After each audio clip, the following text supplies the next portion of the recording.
Ladies and gentlemen, ngasidi digital marketing is a kyam thina important oige do ai myam pham da ngasidi harke in just 5 steps. Poina step number 1 da digital marketing yam thina important oi amadi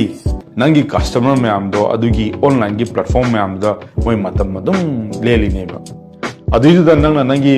product or services so nang na utragadi ko nangi product se nang kamai yon do no. Adigi muk number 2 da ko internet as a nangi playing ground na khanbi over kai you know I targeti sole proprietorship me amotangi companies kumba ade companies majam sa myam jo internet aba tool se khoi loina mak sinna bi ya ba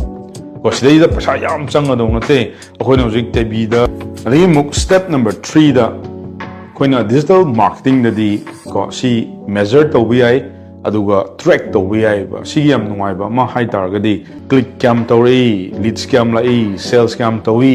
adi karamba location ni la ino